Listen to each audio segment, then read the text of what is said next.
What is your "I better get the duck out of here now, because Summit is about to go down" story? My friends and I were in an In-N-Out burger in LA about 10 years ago.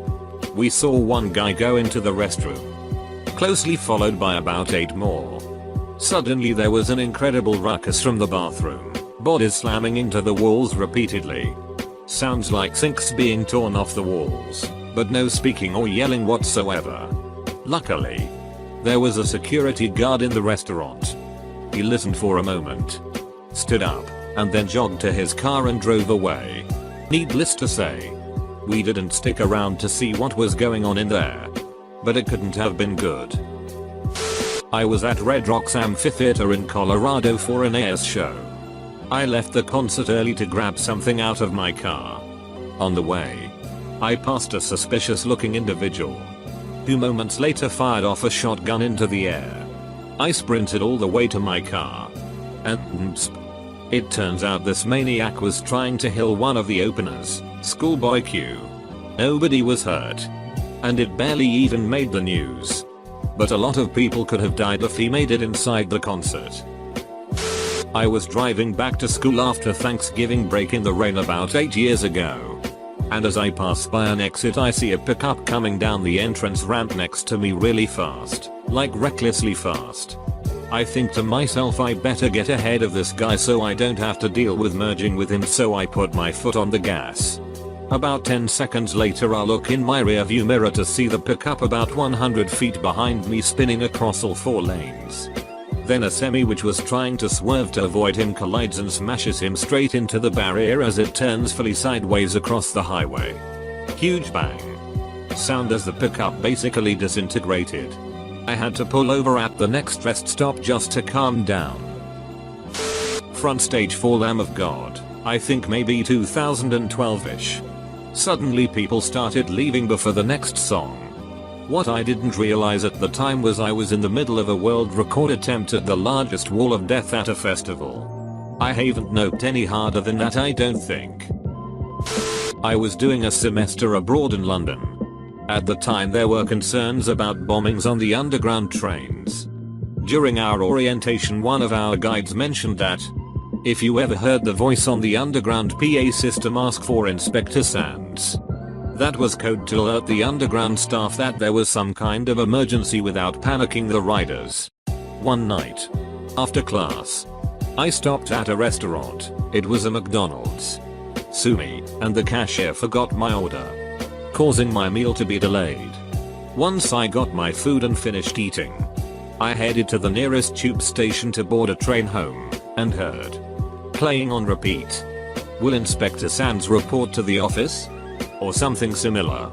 I then noticed that a horde of police cars was converging on the area. I turned right the duck around and took a bus home. Turns out it wasn't a bombing. Someone had pushed someone else onto the tracks in front of a train. Still, I thought for half a second that a shitty McDonald's cashier might have saved me from getting blown up. This happened about 12-13 years ago. I was about 10 years old at the time. Me and my father were sitting in our car having food at a food truck. While we were sitting there, some drunk men came and parked right in front of us, blocking our way. After some time the car behind us honked so they could leave. My dad honked at the car in front of us, but they just waved at us saying they're not moving. My dad went out and told this to the car behind us. Those were 2 young men as well. They went and asked him to move. Drunk men again gave some vulgar sign and told them to duck off. This dude straight up punched the window, breaking it. Drunk men came out to fight, while my dad just picked me up and walked away from the scene. We were watching from a distance when the dude who was behind us took his gun out and shot the drunk car guy in the head point blank. Then they calmly walked back to their car, and since everyone ran away, backed up their car and went their way.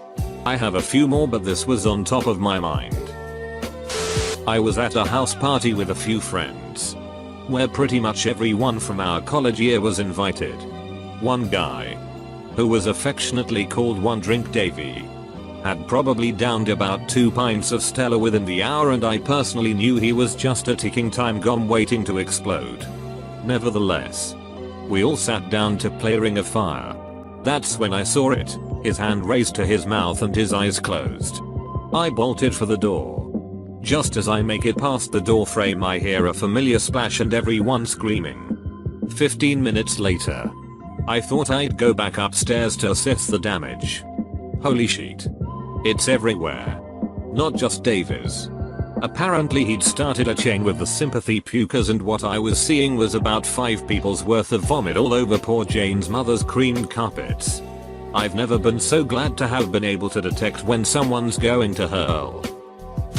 My uncle and stepfather were drinking late at night.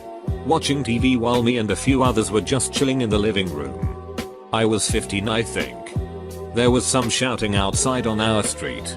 We all went out on the porch to gawk and saw our neighbor, an old man, being dragged around on the asphalt by some young guy.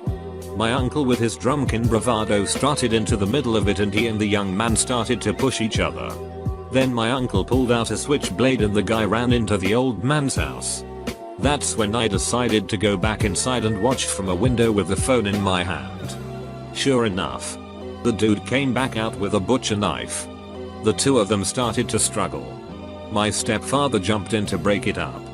And he ended up getting stabbed in the back by the young dude. I called the police and we ended up in the hospital all night waiting to see if my stepfather would live. He did. With a punctured lung and a lot of recovery time. I was doing charity work in high school. Just outside of a smaller mountain city in Guatemala, Jalapa.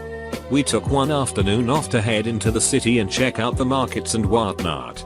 Riding around the city in the bed of pickups trucks, about 15 of us. Extremely common there, we noticed that there wasn't much activity and a lot of the shops were closed. A local who recognized our organization started yelling when we drove by and flagged us down. So we stopped. He was in the middle of setting up a roadblock and basically told us to get the duck out of the city as fast as possible. Reason being, there was a big protest riot planned for that day.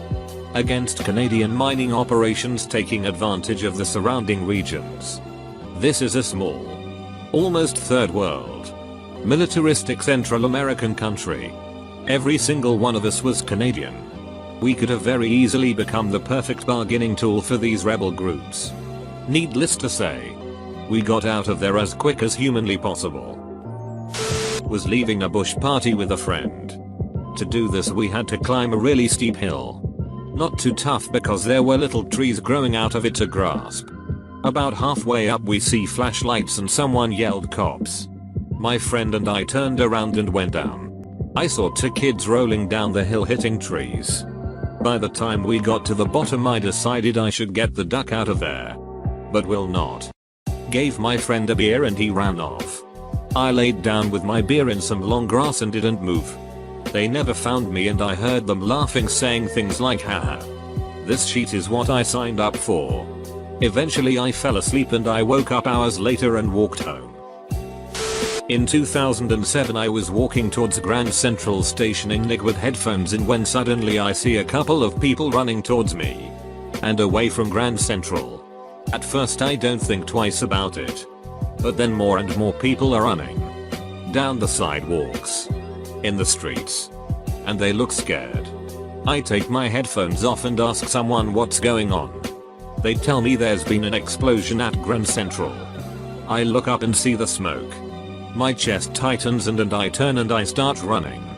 I just want to get as far away as possible. Finally from a safe distance I get a cab and head uptown away from the explosion. It turned out to be a steam pipe explosion.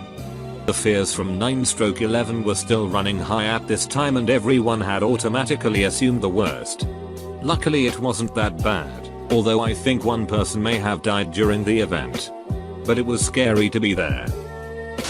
Went home from college the summer before my senior year. Met an old crush of mine and she invited me to a party. I walked to the address and it was this horrible, broken down house in a bad part of town.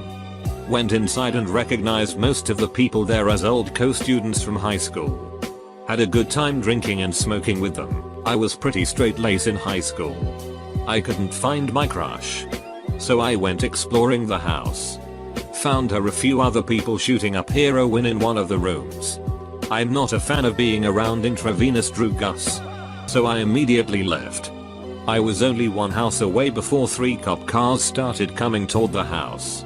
I casually sat down on the other house's stoop and lit a cigarette. Watched people in the party get arrested until the cops were all looking away. Walked away into the night. Edit, heroin. The drug. Not heroin. The female protagonist. After the bars one night we're at someone's house that I know through a friend of a friend. It's a pretty big after party. Everyone is playing drinking games, some folks are ripping a bong. And then I notice a baby in a car seat on the kitchen table. Still awake at like 3 AM and just being ignored. We peaced out after I saw that. Called the cops on the way home for a noise complaint so at least someone would do something about that damn baby. If anyone is curious, a lot of these stories involve what we call in the military a change in the baseline. Basically, if something is the same way every day and one day it's not at all, for example an empty marketplace which is normally packed.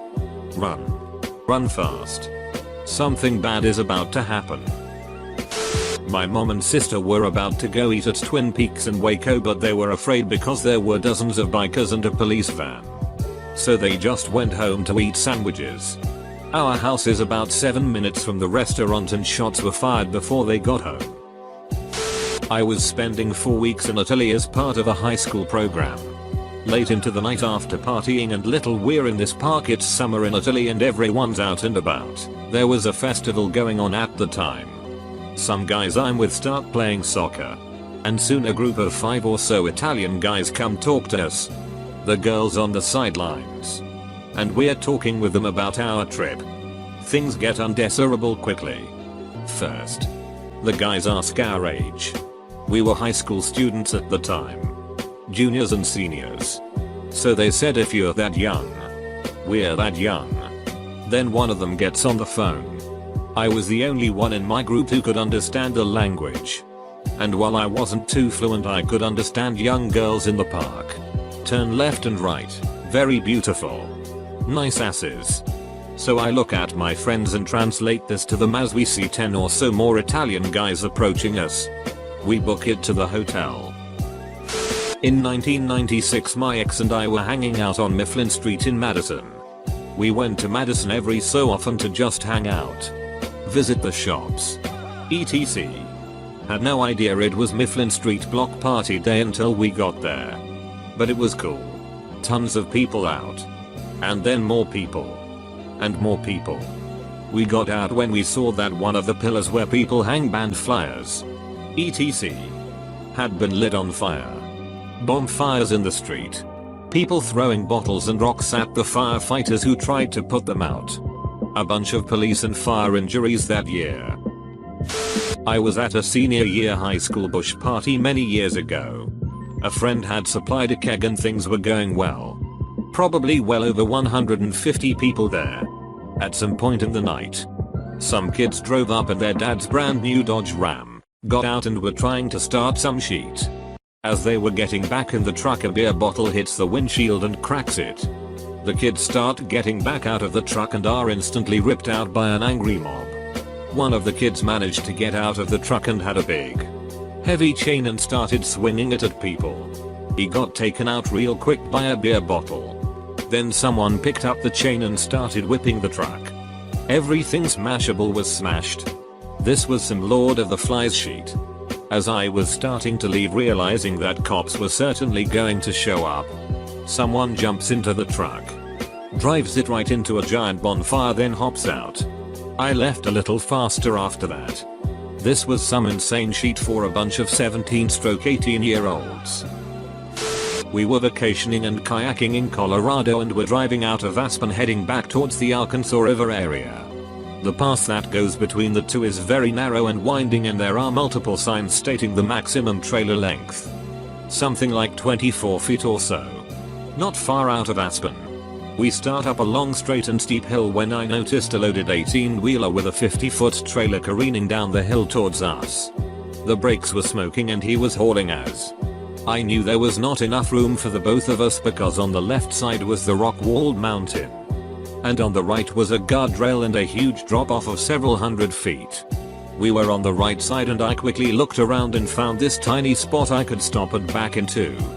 But I was driving a big F250 and pulling a small trailer with boats and gear. That little spot was our only hope.